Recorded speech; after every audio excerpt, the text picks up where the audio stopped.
This is a speaking test practice to help you develop your fluency and coherence, your vocabulary resource, grammatical range, and pronunciation in the English language. First question. Have you ever traveled? Yes, I have had the opportunity to travel to several countries and explore different cultures. In fact, traveling is one of my passions, as it allows me to broaden my horizons, learn new things, and connect with people from diverse backgrounds. One of the most memorable trips I took was to Japan, where I spent 2 weeks visiting cities like Tokyo, Kyoto, and Osaka. I was fascinated by the blend of modernity and tradition, the efficiency and politeness of the Japanese people, and the delicious food and drinks. I visited temples, shrines, museums, parks, and markets, and even tried my hand at sushi making and tea ceremonies. Another trip that stands out in my mind was to Australia, where I spent a month backpacking along the East Coast. I met many fellow travelers from all over the world, and we shared adventures like snorkeling in the Great Barrier Reef, surfing in Byron Bay, hiking in the Blue Mountains, and camping in national parks. I also got to experience the laid-back lifestyle, the stunning landscapes, and the unique wildlife of Australia. Overall, traveling has enriched my life in countless ways, and I hope to continue exploring new destinations and making unforgettable memories. What do you do when you travel on holiday?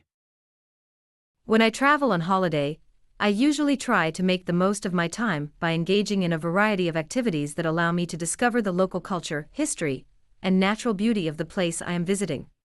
Here are some examples of what I typically do. Firstly, I like to go sightseeing and visit the most famous landmarks, museums, and historical sites of the destination. For instance, when I visited Paris, I made sure to see the Eiffel Tower, the Louvre Museum, and Notre Dame Cathedral. I find that exploring the local architecture, art, and artifacts can give me a better understanding of the place and its people. Secondly, I enjoy trying the local cuisine and sampling the traditional dishes of the region. This may involve eating at restaurants, cafes, or street vendors, or even attending a cooking class to learn how to prepare the food myself. For instance, when I went to Thailand, I tasted dishes such as pad thai, green curry, and mango sticky rice, and I loved the spicy and sweet flavors. Thirdly, I like to engage in outdoor activities that allow me to appreciate the natural beauty of the area. Depending on the location and season, this may include hiking, biking, swimming, skiing, or simply strolling in a park or on a beach. For example, when I traveled to Switzerland, I went skiing in the Alps and enjoyed the stunning scenery of snow-capped mountains and crystal-clear lakes. Fourthly, I often look for opportunities to connect with the local community and learn about their customs and traditions. This may involve attending cultural festivals, music concerts, or dance performances, or even volunteering at a local organization. For instance, when I went to Brazil, I joined a samba dance class and participated in a carnival parade, which was an unforgettable experience. Overall, I believe that traveling on holiday can be a rewarding and enriching experience, as it allows me to broaden my perspective, challenge my comfort zone, and create lasting memories. Do you prefer to travel alone? As someone who enjoys traveling, I have experienced both solo trips and group trips, and I must say that each has its advantages and disadvantages. However, if I had to choose, I would say that I prefer traveling alone for the following reasons. Firstly, when I travel alone, I have more freedom and flexibility to design my itinerary according to my preferences and interests. I can decide where to go, what to see, and how long to stay without having to negotiate or compromise with other people's preferences. For example, if I want to spend an entire day exploring a museum, I can do so without worrying about others getting bored or tired. Secondly, traveling alone can be a great opportunity for self-discovery and personal growth. Being in a new environment without familiar faces and routines can push me out of my comfort zone and challenge me to be more independent, confident, and open-minded. I may also have more opportunities to interact with locals and learn about their culture and lifestyle. Thirdly, solo travel can be a way to recharge and reflect, as it allows me to disconnect from the distractions and obligations of daily life and focus on my own thoughts and feelings. Whether it's by reading a book, meditating, or simply gazing at a scenic view, I can find moments of solitude and introspection that can be hard to come by in a busy and connected world. Of course, there are also some drawbacks to traveling alone, such as safety concerns, loneliness, and lack of social interaction. Therefore, it's important to plan and prepare carefully and to stay connected with friends and family back home, or meet new people along the way. In conclusion, while traveling alone may not be for everyone, I find it to be a fulfilling and empowering experience that allows me to explore the world on my own terms and discover more about myself in the process. What challenges do you experience when you travel? Traveling can be an exciting and enriching experience, but it can also present some challenges and obstacles that require adaptability, patience, and problem-solving skills. Based on my personal experience, here are some of the challenges I have encountered when traveling, and how I have dealt with them. Firstly, language barriers can be a significant challenge, especially when traveling to countries where English is not widely spoken. In such cases, I have found it helpful to learn some basic phrases and expressions in the local language, such as greetings, directions, and numbers. I have also used translation apps or carried a phrasebook with me to facilitate communication. Additionally, I have tried to be respectful and patient with people who may not understand me or vice versa, and to use nonverbal cues, such as gestures and facial expressions to convey meaning.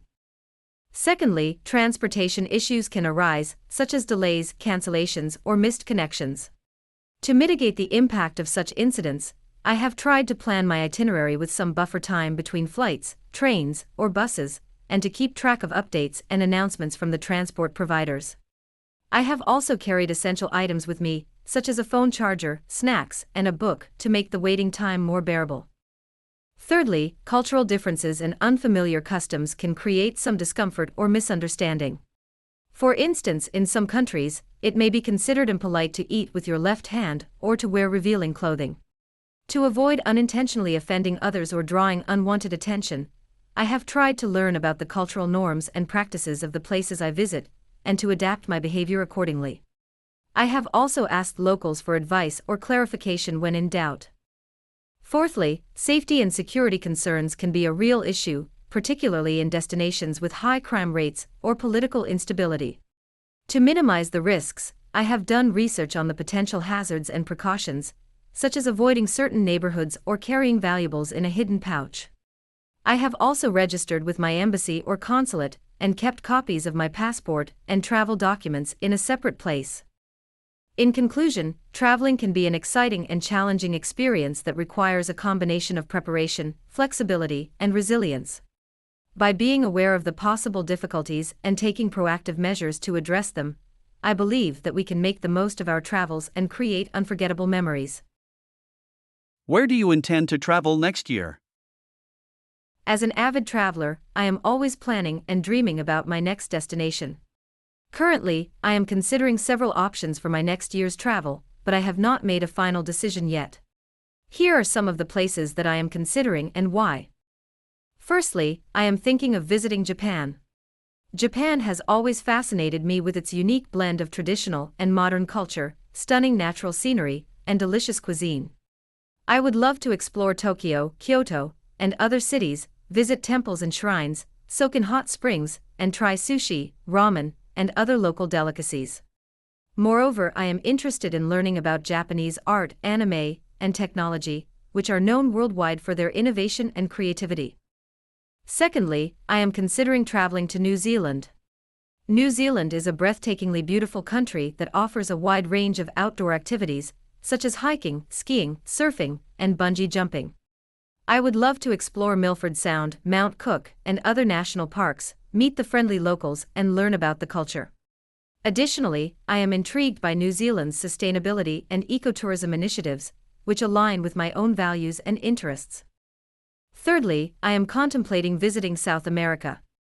South America is a vast and diverse continent that boasts some of the world's most spectacular landscapes, such as the Amazon rainforest, the Andes Mountains, and the Patagonian glaciers.